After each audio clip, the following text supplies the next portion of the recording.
यो हातले गहुँ काट्न पर्ने होइन र यदि यो गाडीले काट्ने गहुँ हो सब मसिन यो गहुँको यो लबरी छ यहाँ मेरो क्यामेराम्यान नि राम्रो मेन पावर खोजेर आउनु होला र त्यसले सोध्नुहुन्छ कि एग्रिकल्चरमा आउँ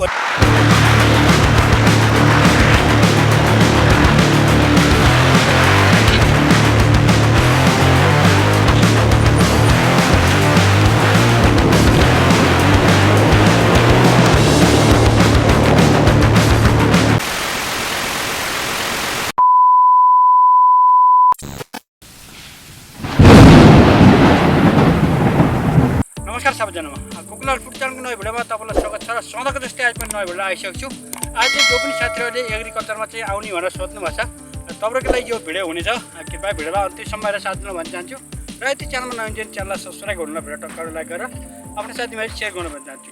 अहिले धेरै जस्तो साथीले रोमानियामा आउने के कसरी आउने के काममा आउने भनेर चाहिँ भनिरहनु भएको छ। धेरै जस्तो साथीहरू चाहिँ कोही चाहिँ होटल लाइनमा आउने खोज्नु छ, कोही चाहिँ एग्रिकल्चरमा आउँछु भन्नु छ। एग्रिकल्चरमा आउन चाहने साथीहरूलाई विशेष गरी यो भिडियो हुनेछ। यता देख्न सक्नुहुन्छ यो सब यो गहुँ खेती हो। जो पनि साथीहरूले एग्रिकल्चरमा आउने भन्ने सोचिरहनु भएको छ तपाईँले चाहिँ यदि रोमानियामा आउनुभयो भने यो हातले गहुँ काट्न पर्ने होइन र यदि यो गाडीले काट्ने गहुँ हो सब मसिनले काट्छ। र तपाईँहरूको लागि विशेष गरी के हुनेछ भने तपाईँले चाहिँ बेल्चा हान्नु पर्दैन, गोइटी हान्नु परेन, केही परेन। तपाईँले चाहिँ बस यहाँको चाहिँ अलिकति गाडीको रेखदेख गर्ने। तपाईँले यदि एग्रिकल्चरमा आउनु भने एग्रिकल्चरमा कामको लागि अलिकति गाह्रो त गाह्रै हुन्छ। कोही साथी पर्नुहोस् गाई फार्ममा पर्नुहोस्, कोही साथी पर्नुहोस् कुखुरा फार्ममा पर्नुहोस्, कोही साथीहरू चाहिँ यस्तो बाहिर काम भने एग्रिकल्चरमा आउनुभयो भने तपाईँलाई यस्तो काम पनि पर्न सक्छ। र तपाईँहरू चाहिँ विशेष गरी साथीभाइहरू सोध्नुहुन्छ कि म रोमानिया जान्छु, पैसा कमाउँछु, जे काममा भए पनि जान्छु भनेर सोध्ने साथीहरूलाई विशेष गरी यो भिडियो हुनेछ। किनभने एग्रिकल्चरमा अब गर्मीको मौसम छ, एग्रिकल्चरमा आउँदाखेरि तपाईँ बाहिर पनि पर्न सक्नुहुन्छ। अहिले त तपाईँको यो गहुँको यो लबरी छ यहाँ मेरो क्यामेराम्यानलाई अलिकति नजिक आइदिनु भन्छु। मलाई क्यामेरामा साथ दिने किरण भाइ हुनुहुन्छ। यो गहुँ पाकिसकेको छ। अब यसको यो काट्ने तपाईँको समय भनेको अब 1 महिनापछि यो लगभग 1 महिना 15 दिनपछि यो सब गहुँ काटेर सब भ्याउँछ। त्यसपछि यहाँ खेती भनेको केही पनि हुँदैन। यहाँ खेती हुने भनेको एकैचोटि लाउँछ। तपाईँको 6 महिनामा मकै, तपाईँको गहुँ, तोरी, सनफ्लावर सबै कुरा चाहिँ यहाँ यस्तो तरिकाले लाउँछ। धेरै जस्तो साथीले एग्रिकल्चरमा आउनुभयो भने तपाईँहरू चाहिँ 6 महिनाको लागि आउने हो होइन, 6 महिनाको लागि आउने, 6 महिनाको लागि आउनुभयो भने यो तरिकाले चाहिँ तपाईँहरूलाई चाहिँ कामको चाहिँ बेलै हुनसक्छ।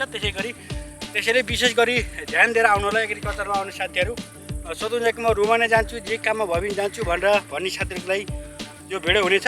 किनभने अहिले हाम्रो धेरै जस्ता साथीहरू कोही कन्स्ट्रक्सन लानु पर्ने छ, कोही होटल लानु पर्ने छ, कोही मार्केटिङ लानु पर्ने छ। कोही साथीहरूले सोध्नुहुन्छ कि म एग्रिकल्चरमा भयो भने बाहिरको काममा भए पनि जान्छु भनेर सोध्नुभएको छ।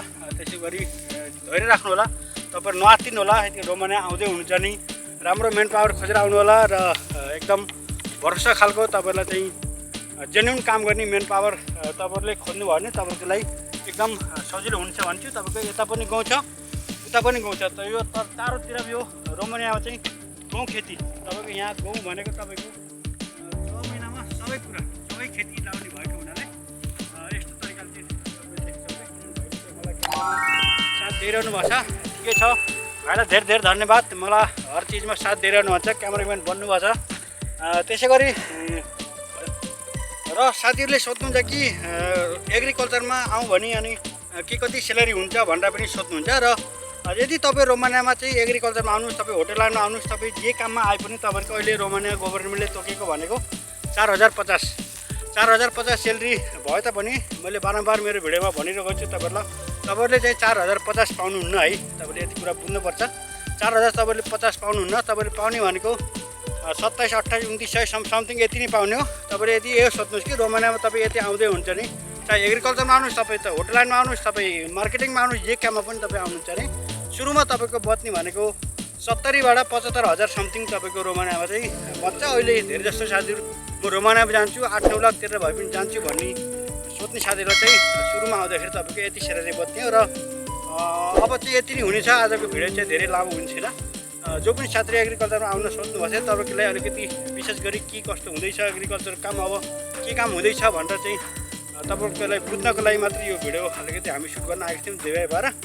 भिडियोलाई चाहिँ यति बेलसम्म हेरेर साथ दिनुभयो त्यसको लागि धेरै धेरै धन्यवाद। अहिले बेलुकाको 9 बजिसकेको छ, अब हामी घर जाने कुरो नै हुन्छ। यति बेलसम्म भिडियोलाई साथ दिनुभयो त्यसको लागि धेरै धेरै धन्यवाद भन्दै आजको भिडियोबाट छुट्छु। हस्त बाई, सबैजनालाई नमस्कार। यदि च्यानलमा नयाँ छ भने च्यानललाई सब्सक्राइब गर्नु होला, भिडियोलाई लाइक सेयर कमेन्ट अवश्य गर्नु जानु। हस्त बाई, सबैजनालाई नमस्कार।